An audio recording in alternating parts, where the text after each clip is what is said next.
What's up, guys? Welcome back to the channel. Looks like JD Vance has been caught in the news saying some silly stuff.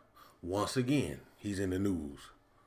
I don't know where they found this guy at, but man. Let's check this video out. Vance caught in firestorm after Chinese peasants comment. Come on, bro. You're in politics and you're talking like this.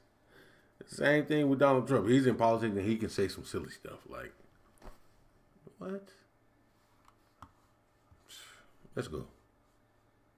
Our war of words is brewing over US Vice President JD Vance's recent comments about, quote, Chinese peasants. On Tuesday, Beijing slammed Vance for his comments that have drawn widespread ire and ridicule on China's internet in comparisons with Vance's own self-proclaimed hillbilly background. Our Will Ripley has the story. Well, good morning, everybody. The American hillbilly versus China's so-called peasants. It all started with this. And to make it a little bit more crystal clear, we borrow money from Chinese peasants to buy the things those Chinese peasants manufacture. From Chinese peasants. Vance's Chinese peasants comment reaching Beijing within hours. The government's response, swift and... Bro, how can you call Chinese people peasants, bro? What?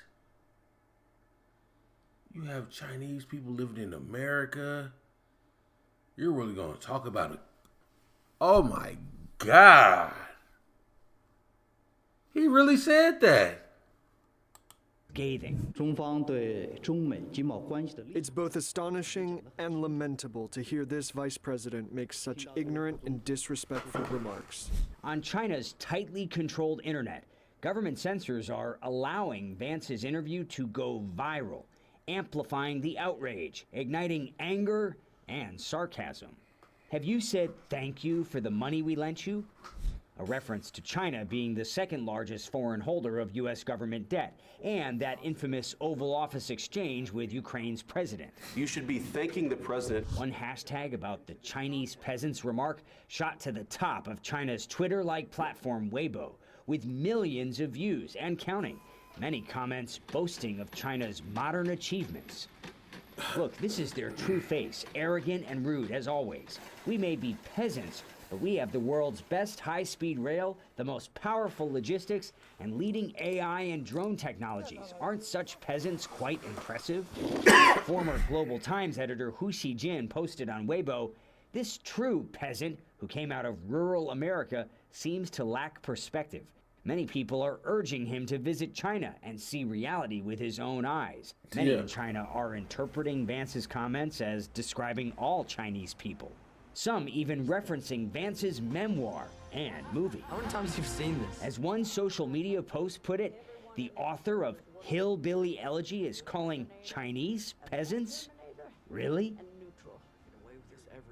Incidentally, Hillbilly Elegy was translated into Mandarin. It's actually a bestseller in China. But the vice president's soundbite has spiraled into yet another war of words between the U.S. and China. Many Chinese are calling his remark proof of what they call American arrogance, as if U.S.-China tensions weren't bad enough over things like tariffs, technology, Taiwan. CNN has reached out to J.D. Vance's office for comment, and so far, nothing. Will Ripley, CNN, Taipei. Well, China, now facing 104% tax on its goods entering the United States, is also hitting back. Beijing announcing it will retaliate with an 84% levy on its own on US imports. And the Bank of England here is issuing a stark warning saying, quote, the global risk environment has deteriorated and uncertainty has intensified. CNN correspondent Anna Stewart is here with me in London. Anna, the markets opened, just half an hour ago. Been pretty volatile today, especially after that announcement from China. What have we been seeing in the interim? Well, markets were pretty unsettled when they opened on Wall Street. We can check in on them now. I believe they are now trading a little bit higher at this stage. Can't tell you why, Christina. We are just looking at extreme volatility every day. Roll with the punches. We are seeing oil prices much lower, at their lowest since February 2021. This is as investors are very concerned that we could be looking at a global recession. We are seeing bond yields spike. This is for the US 10-year Treasury. This is suggesting, of course, there are concerns about the US's status as a safe haven in a long-term time frame, which is pretty concerning. And we've seen really unsettled markets in Europe and in Asia. Well, my understanding is that if the US markets close just a few percentages down today, we will be in bear market territory if we're not there already.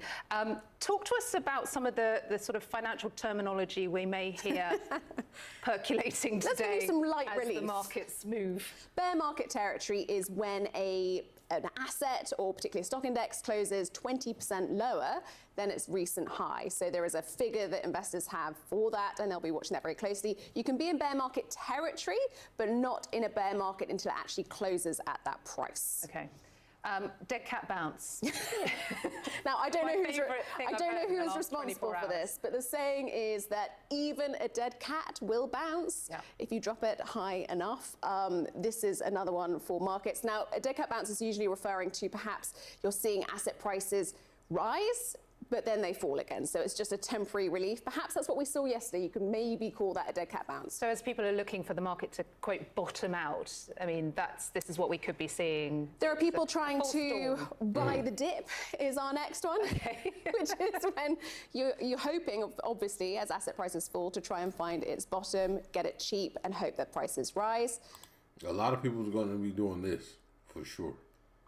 And my favourite one of the lot, catch a falling knife. This is when buying a dip goes wrong. Right. You never want to catch a falling knife. You want to get it when it has fallen. It would hurt. But these are just some of the many sayings. We could do this every day. They're all kind of crazy, but I hope you enjoy them. I really do. That last one sounds a bit like an 80s power ballad to me, so I am enjoying it. But look, as we kind of look to what comes next, the chances of global recession are being upped, it feels, by the day here. We mentioned bond markets, the price of commodities as well, oil, gold, all pointing really to an acceleration towards a recession. Well, at the end of last week, we had JP Morgan, I think it was, raising the likelihood of a recession from 40% to 60%. And that was just based on so-called Liberation Day and China retaliating. But now we have the US retaliating against, China retaliating again. We have the EU, which has just announced it will also be implementing tariffs against the US next week. We'll get a full list and a full amount of how much that will be. But you can expect that recession risks will only grow as more of the global trade is dragged into this war. And what we're seeing between China and the US, we're talking about the two biggest economies in the world here. We're seeing a game of chicken play out. It's absolutely extraordinary, and it will have very real ramifications for consumers in both countries, but for they want to play chicken with people's livelihoods? Come on. All of us, all around the world, as inflation spikes. And no real end game in sight yet. Currently, no end game in sight. Yes, Anna, thank you. Phil, just in terms of what Republicans are saying, I understand that some Republicans remember, this is the party that is traditionally supportive of free trade, some Republicans are actually voicing their concerns to the president about the economic implications of these tariffs.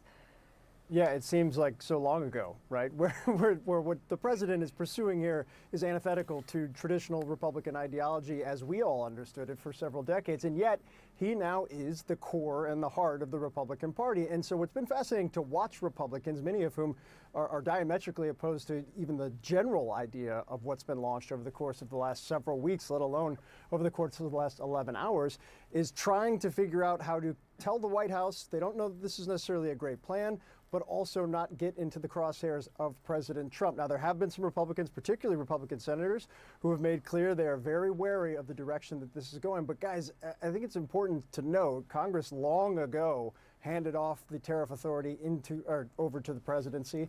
There's no sense, while there are bipartisan efforts to try and get it back, that that's going to move anytime soon. These are the dynamics. I think when you look at these dynamics, the kind of bilateral stare down we're watching between China and the U.S. right now, people need to understand the severity of where this is. And it's not just because of the tariff rates and the retaliation, very clearly in a tit-for-tat spiral on some level, but it's also the words that we've heard from both sides. Obviously, Chinese officials saying for several weeks that they would, quote, fight to the end when it came to a tariff war. Caroline Leavitt, the White House press secretary, saying yesterday the president has a spine of steel, quote unquote, underscoring kind of his posture on things. But when you talk to U.S. officials, it's also important to know kind of the underpinning of the decision to move forward here. And that is the firm belief that the U.S. market, that U.S. consumers can win in the long run in any trade war, including with China. Take a listen to what Treasury Secretary Scott Bessent said this morning. They have the most imbalanced economy in the history of the modern world. And I can tell you that this escalation is a loser for them. That they have some very smart, the economists, the academicians, technocrats within their bureaucracy, and they would be telling the leadership that we do not have the edge here.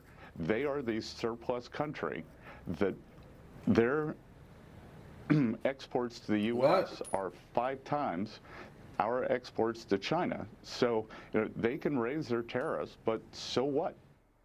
And I just want to make very Well, why is he stuttering? He sound like he's talking some nonsense. very clear here that what you heard from the Treasury Secretary is not some kind of hyperbolic brushback or rhetorical threat that he's making just because he's on TV. That is firmly the belief of the economic team writ large across the administration, and that belief is animating the idea that, hey, anyone who wants to fight, anybody who wants to retaliate, the U.S. is more than welcome to have that fight. What they haven't actually explained is if that is a fight and if it plays out over a significant period of time, who gets hit? And likely it's U.S. consumers. Mm-hmm. That's right. Yeah, that man, like I said, he's talking some nonsense, bro. But let's get back on this J.D. Vance calling the whole. Come on, you can't. Not when you're the vice president. You know you can't do that in politics. Talk about a people, a country. Man, that's crazy, guys. Let me know what you think. I don't have too much to say on this. It's just ridiculous that these type of people are representing the United States of America. That's my problem here. These dudes, man, getting caught having war talks on a application on their phone, getting it leaked, talking about a country and its peoples. Trump having a temper tantrum, so he's throwing tariffs at people. Come on, this is ridiculous, man. Enough is enough for real. But anyway, guys, let me know what you think about the video. I'll see y'all in the next one.